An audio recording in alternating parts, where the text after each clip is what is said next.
Okay, this video is going to be a real banger. If you're watching this, you may be wondering if you'll be paying through the nose for property taxes if you move to a blue state. This seems to be one of the tropes out there, so I want to take a look at what the actual tax rates are, and then I'm going to give you a contrast to a red state, Texas, my favorite.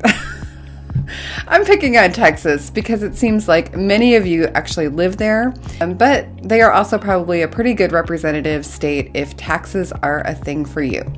I'm Mary Schumann. I am a realtor in Minneapolis-St. Paul, and I make videos for people trying to make smart decisions about buying or selling here. Hit the subscribe button if that is something that is on your mind and something that you're looking for quality insights around. All right, property tax rates in Minnesota are close to, but a little bit higher than the national average. More specifically, the state has an average effective tax rate of 1.02%, while the United States average is 0.99%. In the Minneapolis-St. Paul 7-county metro area, property taxes vary by county. These taxes are crucial for funding local government services, including schools, roads, public safety, libraries, that kind of thing. We pay taxes here in 2 installments, once in May and then again in October. So it's like split in half for the year. And then you will also file a third tax return in April. And I know this sounds like even more fun, but not only is it required, it may actually score you a property tax rebate. You need to be in a homesteaded property, which means that this is your primary residence. The fun part of this is that if you qualify for that rebate, you're probably going to forget all about it. And then you're going to get a happy little piece of mail in August with a check inside. And in my mind, that's not a bad way to start the day. Okay, so let's break down the property taxes by county. The Twin Cities Metro is really made up of 7 counties, although some people like to stretch this and call it a 14-county area. But for this example, I just want to look at the 7-county metro, not the rural exurbs. The largest county, I believe both geographically and by population, is Hennepin County. This one's the big daddy. And this county includes the city of Minneapolis and many of its immediate neighbors. If you want to get very granular on the taxes, and I don't, you can visit the county websites and really get insight. For example, Hennepin County has an entire grid that shows what the rates are by city, sewer and watershed, schools, all that kind of thing. But I'm only going to give you the broad look by county alone.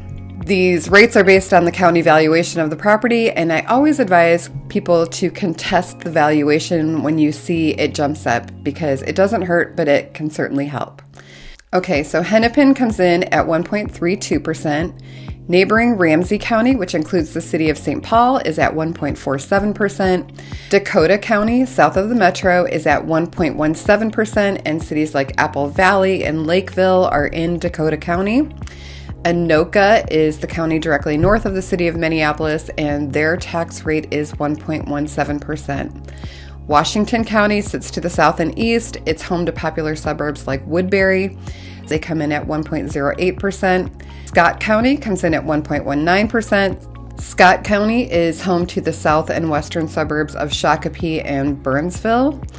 And then Carver County is at 1.21%, and it is home to the far western suburbs of Chaska, beautiful Victoria, and Waconia, all kind of like south of Lake Minnetonka.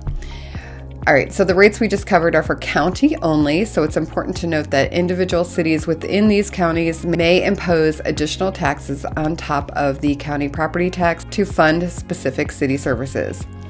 This can impact the overall tax rate for residents in those cities. And something that I noted in my recent video about the best school districts in the area, and I'll link to that here, is that property taxes are closely tied to school funding.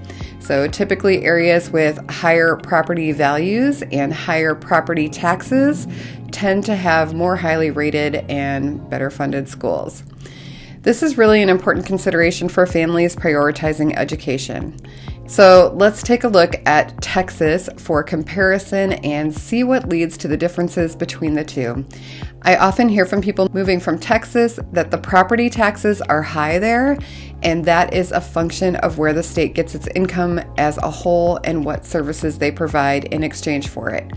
The effective property tax rate for residents of Texas is above 1.83%, so it is high.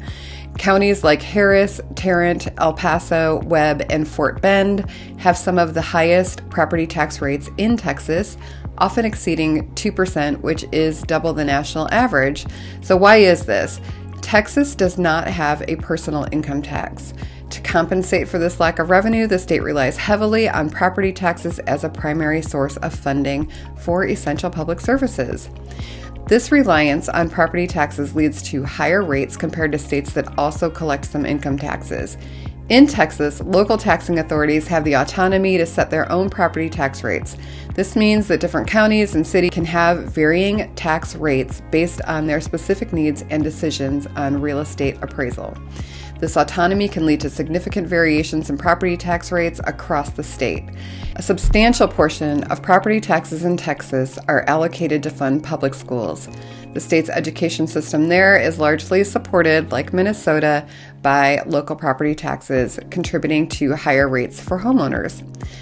Texas has experienced significant population growth and development, especially in the urban areas, and this growth necessitates additional infrastructure, services, etc., which are funded through property taxes.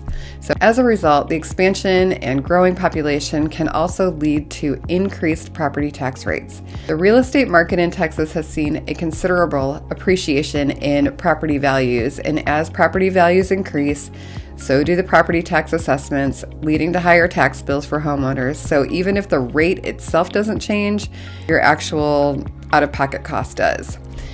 Understanding property tax rates is an essential part of relocating to the Minneapolis-St. Paul area, and I hope this comparison with a southern state like Texas helps you make an informed decision.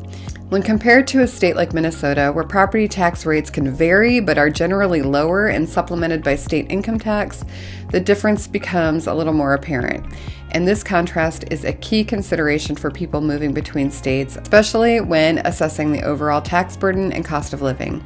And I'll just sum it up with another thought. You really get what you pay for. Will you pay taxes for things like parks, libraries, etc. in Minnesota on top of everything else? You betcha. And the reason is that people value those things as part of a good quality of life here. Budgets really are a statement of priorities in the end, and that gets reflected in our property taxes.